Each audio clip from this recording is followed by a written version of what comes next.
ఈరోజు మనం ఒక అద్భుతమైన ప్రాంతం గురించి తెలుసుకోబోతున్నాం. దైవ భూమిగా కొలిచే ప్రాంతం.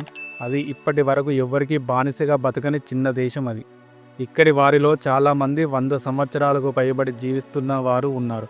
ఇంతకీ ఆ దేశం మరేదో కాదు, మన ఇండియా పక్కనే ఉన్న నేపాల్. ఈరోజు ఈ వీడియోలో నేపాల్ గురించి కొన్ని ఇంట్రెస్టింగ్ విషయాలను, అలాగే అక్కడ చూడదగిన ప్రముఖ ప్రదేశాల గురించి తెలుసుకుందాం. ఫ్రెండ్స్, ఈ వీడియో చాలా ఇంట్రెస్ట్గా ఉండబోతుంది కనుక ఎక్కడ స్కిప్ చేయకుండా చివరి వరకు చూడండి.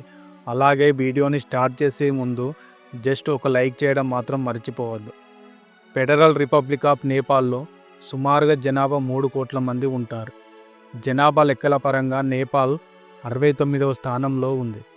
ఇక నేపాల్లో 20% ప్రజలు నగరాలలో ఉంటే 80% గ్రామాలలో నివసిస్తున్నారు. నేపాల్ని విజిట్ చేయాలనుకునే ఇండియన్స్ ఎవ్వరైనా సరే ఎలాంటి వీసా లేకుండానే వెళ్ళవచ్చు. కాకపోతే వారికి ఇండియా పాస్పోర్ట్ లేదా ఆధార్ కార్డు ఉంటే సరిపోతుంది. కాఠ్మండులో పశుపతినాథ్ ఆలయంలో, బక్తాపూర్లో యునెస్కో వరల్డ్ హెరిటేజ్ సైట్స్ ఇలాంటి చూడదగిన ప్రాంతాలు ఎన్నో ఉన్నాయి. పశుపతినాథ్ ఆలయం నేపాల్లో అత్యంత అద్భుతమైన ప్రదేశం అని చెప్పవచ్చు. నేపాలీలు శివుడిని జాతీయ దైవంగా కొలుస్తారు. కాఠ్మండులోని బాగుమతి నది ఒడ్డున ఈ ఆలయం ఉంటుంది. యునెస్కో వరల్డ్ హెరిటేజ్ సైట్స్లో, అలాగే 275 శైవ క్షేత్రాలలో పశుపతినాథ్ ఆలయం ఒకటిగా నిలిచింది. ఈ దేవాలయంలోకి హిందువులు మాత్రమే అనుమతి ఉంటుంది. మహాశివరాత్రిని ఇక్కడ అంగరంగ వైభవంగా నిర్వహిస్తారు. ఈ పండుగ నాడు భక్తులు వేల సంఖ్యలో పశుపతినాథుడిని దర్శించుకుంటారు. ఇక మరో ఆలయం ముక్తినాథ్ దేవాలయం. నేపాల్లోని ముస్తాన్ జిల్లాలో ఈ ఆలయం ఉంది. ప్రపంచంలోనే ఎత్తైన దేవాలయంలో ఇది ఒకటి. ఇది శ్రీ మహావిష్ణువుకి సమర్పించిన ఆలయం. ఈ ఆలయంలో శాలిగ్రామ శిలలను పూజిస్తారు. హిందువులు ముక్తినాథ్ ఆలయాన్ని ముక్తి క్షేత్రంగా భావిస్తారు. ఈ ఆలయం సముద్ర మట్టానికి 3800 మీటర్ల ఎత్తులో ఉంటుంది.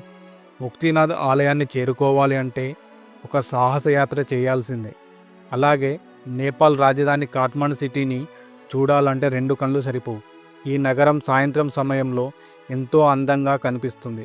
అలాగే ఇక్కడ ఉండే ట్రెడిషనల్ డ్యాన్స్ స్టైల్ని కూడా పర్యాటకుల్ని ఎంతో మంత్రముగ్ధుల్ని చేస్తుంది. ఇక్కడ షాపింగ్ ప్రియుల కోసం బెస్ట్ ప్లేస్ కూడా కాఠ్మండే అని చెప్పాలి. కొనుక్కునే వారికి కొనుక్కున్నన్ని వస్తువులు ఇక్కడ దొరుకుతాయి. ఇక కాఠ్మండ్లో సూర్యోదయం చూడడం నిజంగా ఒక గొప్ప అదృష్టంగానే భావించాలి. అలానే ఇక్కడి ఫుడ్ చాలా రుచిగా ఉంటుంది. భోజన ప్రియులకి లెక్కలేనన్ని రెస్టారెంట్లు కూడా ఇక్కడ అందుబాటులో ఉన్నాయి. ఇక మరో ఇంట్రెస్టింగ్ ప్లేస్ జనకపురి. పూర్వకాలంలో మిథుర నగర రాజధానిగా దీనిని భావించేవారు. ఈ ప్రాంతానికి సీతాదేవి తండ్రి జనక మహారాజు పేరు మీదుగా జనకపురి అని పేరు వచ్చింది.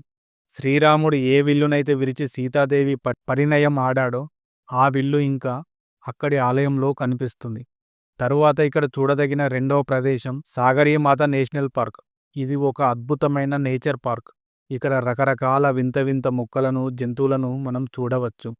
ఎవరైతే ఎవరెస్ట్ శిఖరానికి వెళ్ళలేని వారు ఉన్నారో వారు ఈ సాగరీమాత నేషనల్ పార్క్ వెళితే ఎవరెస్టుని చాలా దగ్గర నుండి చూడవచ్చును. ఇంకా నేపాల్లో చూడదగిన అందమైన ప్రాంతాలలో పొఖారా ఒకటి. ఇక్కడ అందమైన పెహవా సరస్సు కూడా ఉంటుంది. దీని చుట్టూ వాతావరణం చాలా అద్భుతంగా, ఆహ్లాదకరంగా ఉంటుంది. ఇక్కడికి వెళ్ళిన వారు ఈ ప్రదేశాన్ని వదిలి రాలేనంత ఆనందంగా ఉంటుంది. నేపాల్లో లుంబిని మరో అద్భుతమైన ప్రాంతం. గౌతమ బుద్ధుని జన్మస్థలమే ఈ లుంబిని. మౌర్యుల కాలంలో పన్నుల గురించి చర్చించిన పృంగిడి స్తంభాల శిలాశాసనం ఈ లుంబిడిలో బయటపడింది.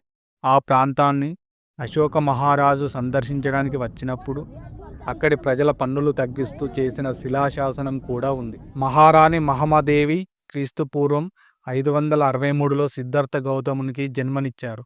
ఆమె విగ్రహం కూడా ఇక్కడ కనిపిస్తుంది. అక్కడ ఏ కోరిక కోరుకున్నా వెంటనే నెరవేరుతుందని చాలామంది నమ్ముతారు.